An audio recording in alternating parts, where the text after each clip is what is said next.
Joe from the water side. Hope you're okay. So this is our monthly fit tip. Today's going to be a bit more of an explanation video rather than me telling you what to do. We're going to be explaining some of the differences between HIIT and steady state cardio, what exactly that they are, and the pros and the pitfalls of them as well.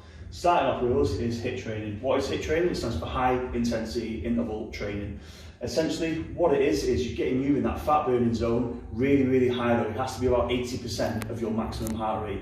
To understand what your maximum heart rate is, just take your age of 220 and then you will find out what your maximum heart rate is, and you want to achieve around 80% of that, and consistently as well, in short bursts for around 10, 15 or even 20 to 25 seconds. No more than 30 or 45 though, because that's when you start to get into a different kind of training rather than the interval training that you need and usually have around the same time, if not more, for recovery, so you can keep going and pushing it along as we do the HIIT training. So first pro, it's less time consuming than most types of fat burning training. You can get a good HIIT workout within 15-20 minutes and get around 150 to 220, 230 calories within that 15 to 20 minutes. So it's a really good time. If you've got low time, you've got kids, you've got work, etc, you can pretty much do it anywhere. You can do it in the gym, you can do it at home, you can do it at work. 15-20 minutes and you get the calories burnt out. Number two, it burns calories for up to 24 hours after. So a little bit of explaining for this. What I mean by that, once you finish that HIIT training, what HIIT training does, it uses up your natural oxygen stores throughout the day. So then what your body has to do after it's used these is replenish them as the day goes on. So for around 24 hours upwards, your body's replacing those oxygen stores even when you are resting, and it burns calories doing that as well. It improves your metabolism. The way it does this is by improving your metabolism, by improving your cardiovascular intake, by making you work harder and harder and harder each time.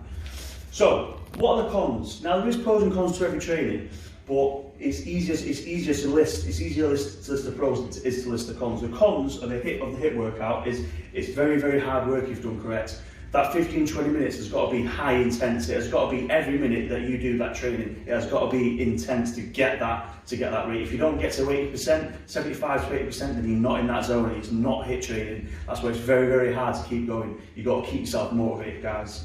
Number two, it's high impact. So I wouldn't recommend this for anyone who's got a lot of joint, back issues, a lot of knee issues or anything like that. The reason is because it's very high impact. A lot of jumping, a lot of leaping, a lot of running, a lot of sprinting.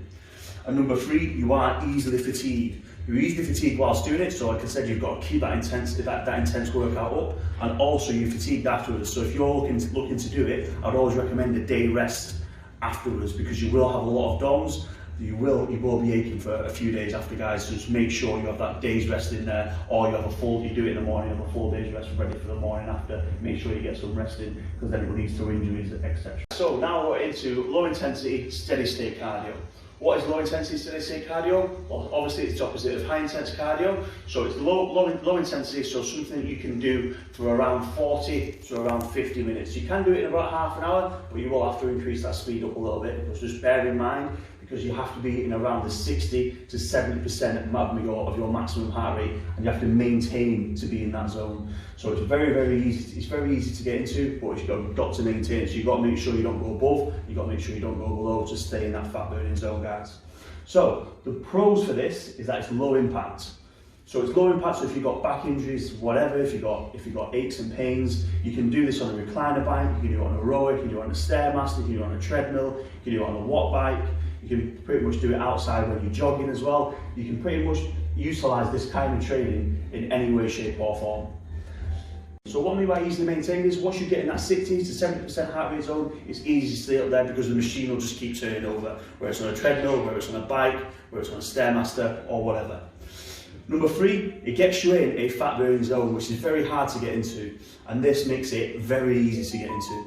It's hard to get into a fat burning zone. Reason being is because people don't understand what the fat burning zone is. This just breaks it down for you. Again, guys, it's at 60 to 75% of your maximum heart rate, and you'll be in that fat burning zone.